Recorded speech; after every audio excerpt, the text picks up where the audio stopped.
What's up, guys? Welcome to another episode of UCBP Reacts. Today I'm joined by Andre, the Karate Kid, and Isaac Diaz. Guys, we haven't done a show since 2022, so happy 2023. We are joined today by Andre, obviously, because we are talking about MMA. So, we would like to recap UFC 284, which just happened this past Saturday. We were very lucky to have the chance to watch it because, man, what a card, guys. Incredible card. Incredible co- and main event.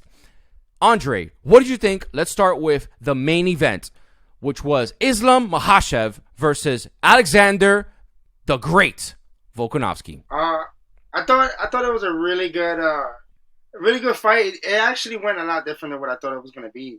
I thought the wrestling of Makhachev would play a really big factor, and which it did throughout the fight. But Volkanovski did a really good job of defending, getting back up. Got a couple of knockdowns. You know, in the first one wasn't really a knockdown. It was like he stunned him. But in the fifth, he definitely rocked him. Kind of made Makhachev fall on his face a little bit. But you know, I thought Makhachev, it wasn't the most craziest thing, but I thought he did enough to squeeze it by. Yeah, here you're talking about squeezing it by and you utilizing the wrestling to win that fight. Isaac, what did you think about the performance from each fighter? To be honest with you, Islam is nothing without Khabib. I saw that his confidence only relies when Khabib is on his corner, which is very sad because these fighters are nothing without Khabib. I'm starting to notice that.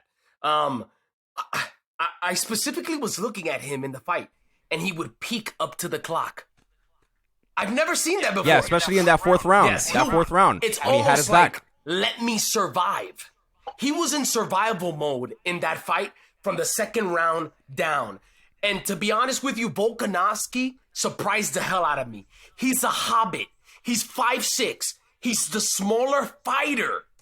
I feel he was he was more active, especially throwing strikes. Yo, and let me tell you something. Believe it or not, this dude was defending. Mm-hmm. This dude was defending those wrestling grapples like no other 55 fighter can defend. So, to be honest with you, I'm going out on a limb, but I say Volkanovski 3-2, and that last, by the fifth round, that's what gave him, I feel, a 10-8 round. I believe Volkanovski won in a... maybe I'm wrong, but I'm going to say this is a robbery. I really do feel maybe I was, we all have our biases when we watch this fight. I'm 5'6", so, I love other midgets. But I would say this shouldn't be an argument. I believe he won the fight 100%. Yeah, so good thing you talked about the scorecards here, right? And who you thought won, because the fight was razor thin. So Ben Cartilage scored the fight 48-47 Islam, and then Derek Cleary scored it 49-46 for Islam.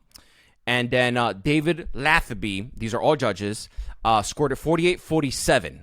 So obviously razor thin. The ones that were in question, right, were rounds 2, 4, and 5, I'm assuming, because those are the rounds that I believe, probably Volkanovski could have won. Yeah. Well, let me ask you this question, though. So you believe that round 4, when Islam literally just grabbed onto the man, I mean, he literally was playing snuggles with Volkanovski. Yeah. I don't think he won that round. That's just in the scorecards. It had the discrepancy of it. And even Alex Volkanovski said that he didn't win that round. He was just kind of like toying with him and that. And, he knew he lost that round. He knew he lost it, But Andre, what do you think about, just kind of like how the fight played out, but also who do you thought won? I feel like the fight was really close. I just feel like I said, like Volkanovski, I knew Volkanovski was gonna be fine, kind of, when it comes to the wrestling aspect, because I feel like he has cardio for days. It doesn't look like he got tired towards the end of the fight, but I feel like for Islam to, the only reason why I felt like he won was the control he had in the grappling. It wasn't spectacular. It wasn't like he was doing anything crazy, because he really wasn't. and a couple of takedowns that he did get, excuse me. Um, and a little bit of the striking, not much. Volkanovski was clearly the person who landed the better and significant more strikes than Islam, but I think the wrestling and the control time what's really made him win that fight. Cause I think Volkanovski just did a great job. I just feel like he just a little bit, eh, that's why, and that's why I think Islam won. Just off of the control time and a little bit of the, I feel like if Volkanovski, he did a couple of leg kicks, which I feel like he should have done a little bit more. He was attacking the body, which was good. Um, I don't know, like just like what Isaac said, I think without Habib Nurmagomedov in the corner, he looked so off. He looked so, and he was striking a lot more. Habib would have been up his butt and around a corner telling him to start grappling. Even tired of doing it, you know. So, but again, he squeezed it out. I think. Sorry, I was muted there. There was video clips of Khabib FaceTiming Islam and telling him, brother, I think your performance was a little lackluster. Telling him kind of like, yeah, he was telling him that he could have done better, and like, it was saying something else, just kind of like about his performance and stuff, So well, Hyro, I will tell you this: if that fight happened in a closed room with no audience, and both fighters came out, and you looked at the damage in both of their faces, who would you say won the fight? I would obviously say Volkanovski won the fight. Yeah. Looking back at the fight, I still think Islam won, but yeah, damage, which is part of the scorecards, and part of judging, is a big factor. And unfortunately, Volkanovski didn't get the nod. I was going for Volkanovski, to be honest, just because the hometown hero, kind of thing. Everybody was going, even Dana White. I think so too. Yeah, I think so too. Let's keep moving the wheels forward. So, keeping on that fight, we see that after Dan the Hangman Hooker tweeted, all of a sudden, he tweeted saying something that Islam Makhachev is a cheater and that he used IVs to rehydrate and come back into the fight. So, I don't know if you guys heard about this, but the news broke out, and then Ariel Helwani had Alex Volkanovski 12 hours after the fight, and he kind of joked on it and kind of like pinked to it like, oh yeah, well, with IV use, of course they're gonna this. They didn't really go much into it and stuff, but Matt Brown commented on it, and even Adel Aziz, who's Islam's manager, said it's completely legal and stuff. If it wasn't legal, we wouldn't have used it. All these things and stuff. So what do you guys think? So I don't know if you know, but there's certain parameters that you can use that the Nevada State Athletic Commission and the USADA and all that and stuff, they allow for IV use to rehydrate. So depending on the situation and all that, they could allow for up to, I think, 2 IV usage, which is just literally putting like fluids in your body after cutting weight and stuff. So Isaac, I'm going to go to you first. What do you think about that news? It has not been confirmed. Yeah, and I would say Adela Sleeves, or whatever his name is, he just incriminated his boy. Yeah, for sure. Yeah. So Yeah. I would say this: if it's not illegal, right? If it's not illegal, then why doesn't Islam just come out and admit it? If we're not breaking any rules, and this is something that goes on normally, and is a legal practice, then you know what? Just say it. But then you have the other side as well. Who, come on, people were butthurt. People were saddened on the side of Australia and their boy losing. This could also be Hooker being butthurt and making up a crazy lie so that a rematch can happen. So, oh no, I'm on the fence. Well, I'm on the fence. following through with that, Andre, Jeff Nowitzki has tweeted, who's the anti-doping in the UFC. He has currently said that IV use is permitted if it's 100 milliliters per a 12-hour period. So, what do you think about that? What do you think about this whole thing? I mean, like, I haven't even heard anybody really use IVs for a long time. They used to do it before. Yeah, it's been a long time since that. So I guess where people coming from, but I mean, if they're allowed to in a certain way still use it, I Yeah, guess then he's not really cheating. Maybe for like sure. Isaac said, they probably butthurt about it. But Hmm. yeah, I mean, if it's legal to a certain extent, then I guess it is what it is. I mean, that's me personally. I think that would be the best way to rehydrate, anyways, just because For sure. Yeah. it's just going straight in there. I Yeah. haven't seen really fighters really talk about like using the IVs and stuff like that in a long time. Yeah. Spinning it forward into the same conversation, the UFC released a pound for pound list. As you know, it comes out every week. And this time, nothing has changed. It seems like that Alex Volkanovski is still the pound for pound king in the UFC. Andre, I'm going to go to you first. What do you think about that? The resume of pound for pound, whether the conversation is it your resume? Is it who you beat and you knock that person off? What do you think the philosophy is? Because no one seems to know how it works. Some people say it's ridiculous. Some people say the rankings are ridiculous and they don't mean anything because it's all about the money and not really who's next in line. What do you think, Andre, about the pound for pound still being Alex Volkanovski, even though he just lost to Islam? I think it didn't change in a matter of because I think Islam wasn't. I'm pretty sure if Islam was super dominant, would have even if he didn't submit Volkanovski, but just out wrestle him, just beat him throughout the whole fight, probably would have been number one pound for pound. But I guess I don't know. I'm just going off on a limb for what I think of why they kept him as number one. It's just like I mean Volkanovski, he did great. It was he pushed Islam Makhachev in this fight, and I feel like that's probably kept in the rankings and the pound for pound rankings. I feel like you said, sometimes it can be a joke, be about money, or if a fighter is really good, but then nobody wants to see him fight or her.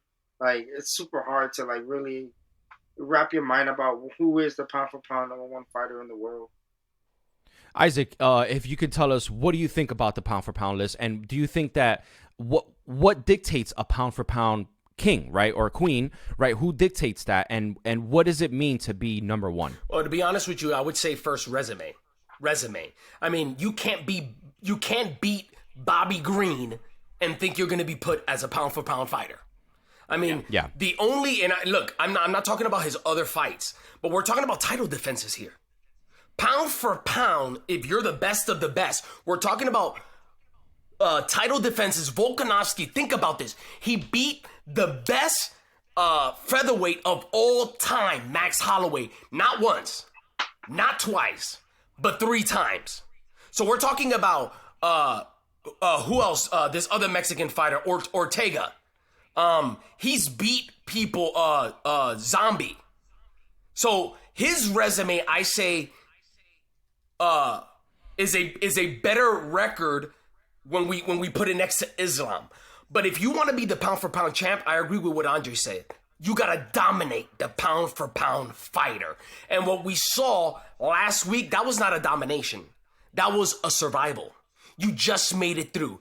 And let me be honest with you. When the lower weight guy looks stronger, better, and healthier and prettier at the end of the fight, he deserves to be pound for pound best. Volkanovski deserves to still be there. But it doesn't mean anything. You want to know why, Hyro? Because the pound for pound king is coming back. And his name is Johnny Bones Jones. And I love that segue right into UFC 285 happening March 4th. And that is going to be a bar burner because John Jones is making his heavyweight debut against Cyril Gane. As we all know, Francis Ngannou has actually left the UFC. We don't know where he's going to go next, but the title has been relinquished, the heavyweight title. The title has been relinquished, and it's not going to come into fruition for a John Jones versus Francis Ngannou fight. Maybe in the near future, who knows? But the fight is John Jones versus Cyril Gane for the UFC heavyweight title. Andre, what do you think about this? I mean, I guess it's finally great for John Jones to come back. He's been gone for like a couple of years now. Gaining those pounds and getting to that heavyweight limit. I think he's probably gonna come in at least 245. If you're coming heavier than that, I don't think he's. I mean, I'm not expecting to be as agile as he was at 205, but it's been some time now since he fought. Gon's been active, so I think it's a fun fight, just to see, John Jones is coming back or whatever. Um, I'm pretty sure Gon's probably going to take it to the heart a little bit because everything's going to be about John Jones coming back. And I'm happy he's coming back or whatnot, but and the fight is happening in Vegas. Let's hope that it, God forbid that it stays together, because John Jones and Vegas don't mix together. So we're gonna find out. Right. But I think, I don't know. I think it's like John Jones is getting older to me personally. I mean, he is pound for pound best fighter when it comes to 205, but been coming at heavyweight now, and it's been a long overdue return for him. So like, I don't know. Isaac, what do you think about John Jones' return here versus Cyril Gane for the heavyweight title? I think it's a better fight than what Ngannou would have been with Jones. I mean, I would be honest with you. I kind of see Cyril Gane having more tools, even in the striking department. I want to see somebody challenge Jones in the striking department and have similar skill. I do feel if John Jones would have challenged Ngannou, it would have been the same thing like Stipe picked him apart. I promise you, in the first fight. I love Ngannou, but come on, you're a one punch pony. I think we're gonna get a great electrifying fight. John Jones is gonna come beefy, strong, and listen, he's the best of all time. He's the best of all times, Hyro. We're talking about champion at 23. He was walking through legends like eating cookies in the park. I mean, this man is really the best of all time. And I think winning the champion is just going to silence all the haters. We're going to know, and we're going to have to bow down, that the pound for pound king really of all time will be John Jones. I love it, man. And that obviously is happening Saturday, March 4th, UFC 285. Don't forget, buy it on pay-per-view. We will actually be live streaming that, so please take a look at that. Please take a look at our live stream and our post-show reactions right after the fight. We're going to spin it forward to our last topic of the day, which is Conor McGregor and Michael Chandler to be the coaches for UFC Tough. And so the Ultimate Fighter is back. As you know, it took a break for a long time, and now it's back I mean, I love this matchup here. It's most likely going to happen at 170, as UFC President Dana White said. This always culminates into a fight with the coaches. So, listen, Isaac, what do you think about Conor McGregor showing up to the Tough taping in the Billionaire Strut? I don't want to be like Buster and use the same words, but the king is back. Is back. The Mac is surprise. Back. Yeah, and I mean, we were just talking about this. The man does the billionaire walk into the apex in public. So the character is back. I'm ready to be entertained. And let me tell you something. Fireworks are going to be exploding when Chandler and Conor get into that octagon. I can't wait. I cannot wait for that fight. Andre, what do you think about the Tough season with the two new coaches, Conor and Chandler, and what do you think about the Billionaire Strut, baby? It's great to see Conor back after his little injury he had after losing Dustin Poirier, not once but twice. But I'm glad to see him back though, and Dana White is smart, for the Ultimate Fighter to bring Conor McGregor back. He had a great Ultimate Fighter season with Uriah Faber, and he was the one who put the snake in the grass, TJ Dillashaw out. That's right. So Conor, Mystic Mac. I think McGregor's, for the Ultimate Fighter wise, I think it's going to be a fantastic thing. And Michael Chandler to piece. If the fight does happen at 170, I think it's going to be great too. Chandler not really going to have to cut weight as much, I think, to get to 170. So instead of him going to 155. But I when it comes to the fight itself, it's interesting. Conor has to land that left hand of his. If he doesn't, then it's going to be a pretty long night for him. And Chandler likes attacking those legs, and Conor has, I don't know if he's going to go back to his wide stance or whatnot, but if he does, that might suck too. But I don't, it's great to see him back, but I think his time is already kind of passed. Oh, don't disrespect the Mac like that, man. Oh, man. Oh, no. Oh man, well the ESPN, it's going to be on ESPN and ESPN Plus, and that will run from May 30th to August 15th. If it wasn't for Conor McGregor coming back, because all the Ultimate Fighters that came back so far has been on ESPN Plus. Right. So and now it's on ESPN, so it's going to be for the masses. You know, it's great though. I mean, I'm happy he's back though. Me too. I cannot wait for this fight, guys. Thank you so much for joining us for this weekly scrap. You know, I know we've been out for a while, so we're gonna try to get back on it, get the ball rolling. Andre the Karate Kid, you could always catch him at Andres the Karate Kid on YouTube. Isaac Diaz, always joined, and lovely to have you here, guys. Happy 2023 for those of you that are just starting to watch us now again. And we'll see you next time. Peace.